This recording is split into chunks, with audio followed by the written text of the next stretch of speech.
I think you've heard all these great opportunities to volunteer for the political parties and candidates and all that great stuff that I think is really awesome. Y'all getting engaged.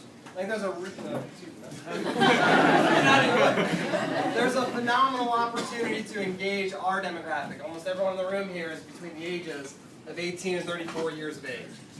In our demographic, there is significant hope. So how many do you think, sort of intuitively, we've got an uphill battle with our own demographic? We may as well knock doors and go call 60-year-olds because there's not a lot of hope for the younger demographic, right? Be honest, how many of you are pessimistic about young Americans right now?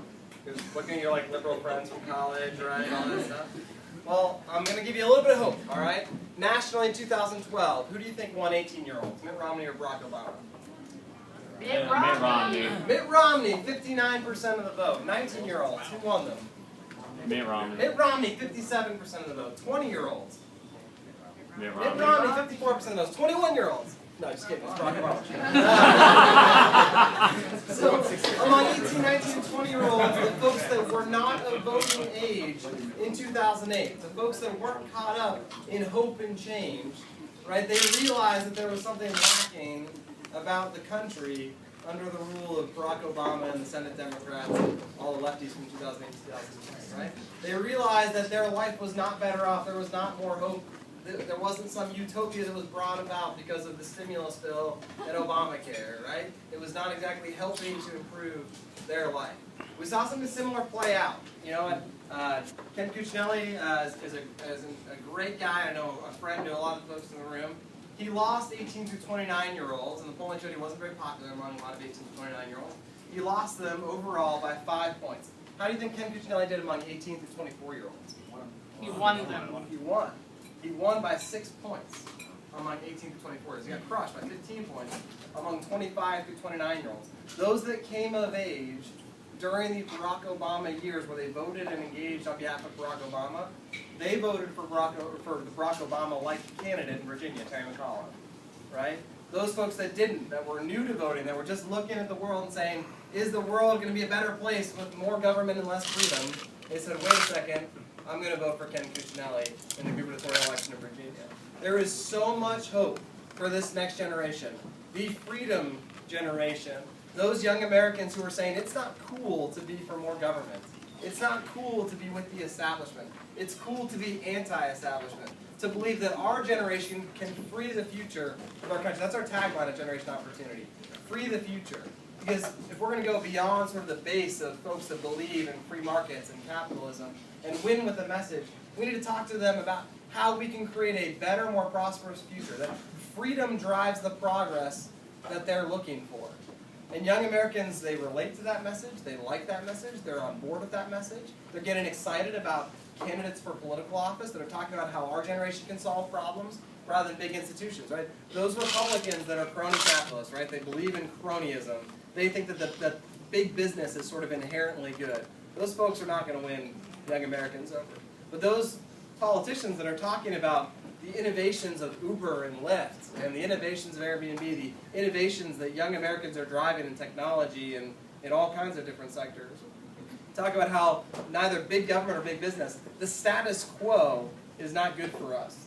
That allowing us to create and innovate and solve America's problems, those are the politicians that are going to win over the younger generation. So we're seeing some real success. We had a big technology conference this past week. Out in San Francisco. We sponsored a group called Lincoln Labs, and we're the primary sponsor for a major technology conference. Saw some amazing sort of hackers, right, build some really cool tools to make government more efficient, which is like turning cats into dogs, according to Milton Friedman.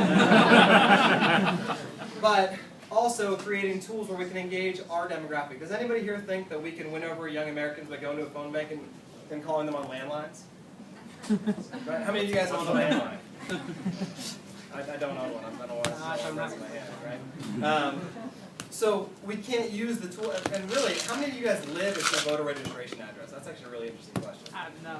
How many of you live at your voter registration? Oh, so a handful, right? But we can't just go canvass and find younger voters. We can't call them on landlines. It requires innovation. So that's one of the things we were most excited about. But out at that conference, my old boss, Senator Rand Paul, he wowed the crowd, had them on their feet, got them excited. A lot of the hackers actually weren't aligned. They really didn't have a political philosophy. They were really excited about what they heard. This idea that we don't want the government spying on us and that we like entrepreneurs was actually really, really popular with our demographic. Go figure, right? They went to the University of California, Berkeley, and got a standing ovation from young Americans. Generation Opportunity is a nonpartisan, nonprofit organization, so I'm not endorsing Senator Paul or anything. But you see why. You see why his message resonates with younger Americans. He's talking to us about the issues that we care about in the way that resonates with us. So I'm going to shut up after a little bit here and take any questions you have about Generation Opportunity, what we do, how we do it, all that good stuff. But I want to make sure that you see the opportunity to engage with us, to volunteer, and become an activist with Generation Opportunity. Because beyond any of these political campaigns, all of which I think it's great that you spend your time and energy and resources to help candidates who you agree with and believe in politics. But if you want to make a difference, we need to create a sea change in the younger generation, to ride that wave of the upcoming freedom generation, and reach them on the issues they care about in ways that will make an actual difference in the political process. So at Generation Opportunity, we have a technology team, right, a tech lab inside our organization, software developers, designers, that are building new tools to create step changes in how young Americans, right, so we don't have to use landlines anymore. We can do a social contact tool and do targeted sharing where you can reach out to your friends through social media, Twitter, Facebook, emails, or mobile numbers. Can you believe mobile numbers to call someone on a telephone, right? So we've got that team. We've got a really fun communications and external affairs team, and I think that's one of the more important things that I should tell you about tonight, is that we've got a really fun party. Who's heard of our Creepy Carnival on the National Mall coming up? How many of you plan on attending? Everyone? All right. We've got like 600 RSVPs already. We anticipate that we're going to have thousands of people at the carnival. It's going to be a lot of fun, real carnival games, right? Every single game, though, will have a message, right, about the exploding premiums or young Americans getting dunked in the national debt that Obamacare is creating. Every single piece of the carnival is going to have a message, a real message, about the evils of government-run healthcare and how our generation could create a better future if we were in control of our own healthcare. So I really hope you come to that. We did all those fun Creepy Uncle Sam videos. We're doing more provocative things like that because we know to cut through the noise and reach our demographic, we're going to need to be a little bit more provocative than, say, some Republican candidates or some politicians that from both political parties have been in trying to reach out to our generation. And so we hope you'll take part in that and get involved there. And then, of course, we've got a grassroots activism team. Jeff Scully is an amazing state director here in Virginia for Generation Opportunity. I hope you guys connect with him and find activism opportunities that will span far past this November's election and will be about creating a sustainable youth engagement mobilization movement that can free the future of our country. All the research shows that young Americans aged 18 through 24 are in their formative years. They're young developing minds that are open to new ideas. If you engage with them during that time period, their ideas and votes solidify over the rest of their life. The return, the long-term benefit of seeing gains with the younger demographic last for years. Ronald Reagan cleaned up among young Americans in 1984. Did quite well with them. He almost won them in 1980. Those gains are still being realized. Those same voters, research shows, were Mitt Romney voters in 2012. If you want to create a long-term difference, get involved to free the future of our country by activating and mobilizing your peers who most want to hear from you on the critical issues facing our country. So with that, I'll take any questions that you have about Generation Opportunity. If you do want to hear about I had a past running for Congress and all that good stuff, I'm happy to talk about anything else. I used to work for Senator Paul, so if you have any questions about like whether he actually wears those plaid shorts in the office, he does. I'm happy to answer those. But I'm just so excited to see young Americans who care about the future of our country and can really help us to create the kind of change we need, not the open change sold by Obama. So thanks so much for being here and happy to have a further conversation.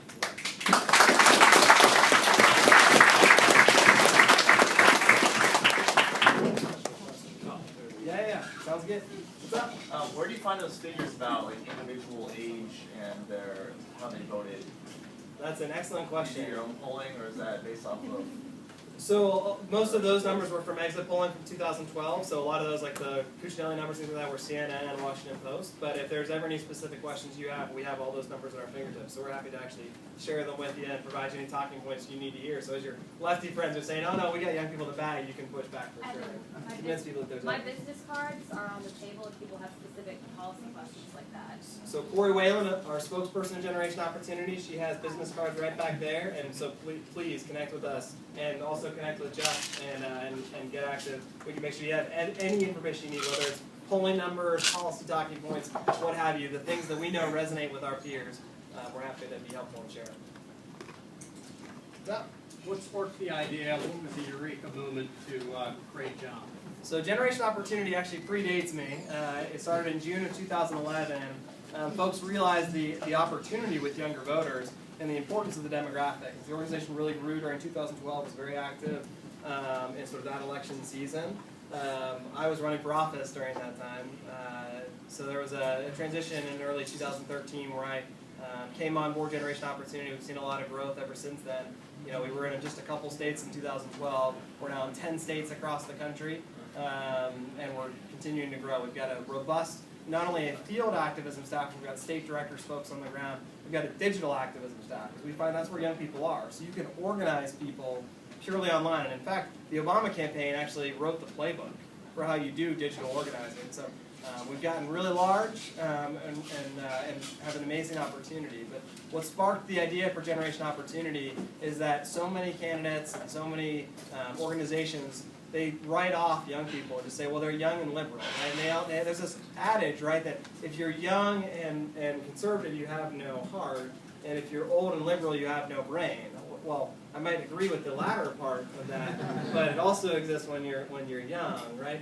And actually, that's not how age and politics are related. Young Americans who engage early tend to engage on those same ideas later in life. They don't actually shift as they get older. This idea that once you start getting a paycheck, you become more conservative is actually not borne out by the data. And so there's an intense need to engage young people with the ideas of freedom if we're going to accomplish the goals that we want to accomplish. Yeah, now, how do you quantify when you're using social media whether people are going to support you or not? Yeah. Because even, I know a lot of people here probably like pages of Terry McAuliffe because we just want to see what he's doing so we can harass him a little bit. But the beauty of the landlines and the door knocking is you can say, all right, I know Evan's going to support Phil Bell. He said so, we marked it down. So what do you do to make sure that what you're doing is quantifiable? Well, you might see Jeff and Nicole around with surveys at events and things like that, because we do actually do hard IDs of voter affinity all the time to understand whether or not they're with us on the critical issues facing our country and the critical issues that are being talked about during elections. So we do hard IDs all the time. And yeah, you can't call them, and it's really hard to knock on the door. So we hold big events where people come to us to be able to ID them. And we're also doing some pretty cool things as far as modeling based on their social media preferences and what they say on Twitter and who their friends are, so that we can get a pretty good approximation of their leanings and what issues they're most interested in being talked to about.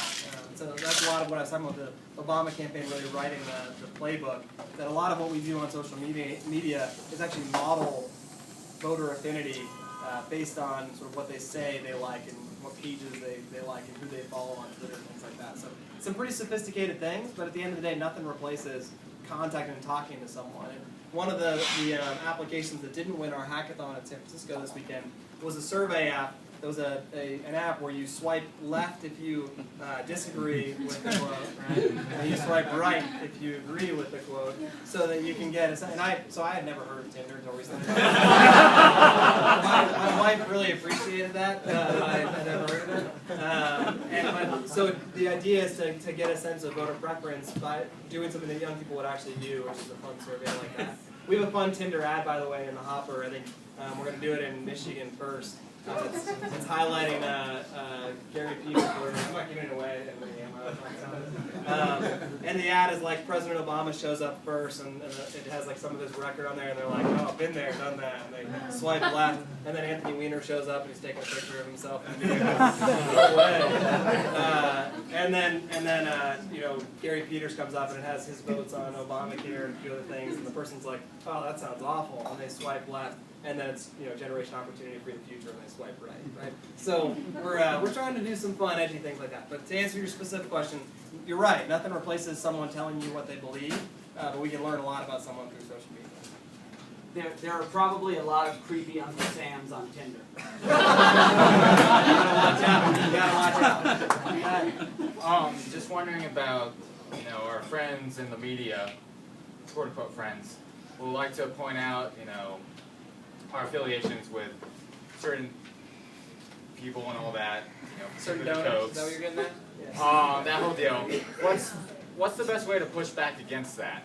Because particularly for our cohorts in the more liberal side, they generally get spooked by the boogeyman called the Cokes. And so, what's a good way to sort of counter that? You know, I think when your opponents are talking process like donors and stuff, they're losing, first of all. And at the end of the day, the American people don't know who most of the donors are behind different organizations. So I'm not overly concerned. So we live in this bubble of DC where people are really into all of the process behind a lot of the political advocacy world and stuff like that. But if you take a look at Generation Opportunity and you see our website, you see the authenticity. You see that we're a group filled with young Americans who care deeply about the future of the country. And you look at our activities, and we're against the things that they ascribe to big donors in politics. They think big donors in politics are all about cronyism. Well, have you guys seen our cronies campaign, our cartoons, anti-cronies and cartoons? I mean, we rail against cronyism left and right. And so, you know, I think that it's pretty easy for us at Generation Opportunity to show the authentic youth movement behind us, the millions of Facebook followers, and the thousands of folks that engage with us on a daily basis. And so that's where the authenticity of the organization just oozes through, and that's really our main defense when someone wants to typecast you because of who they say your donors are.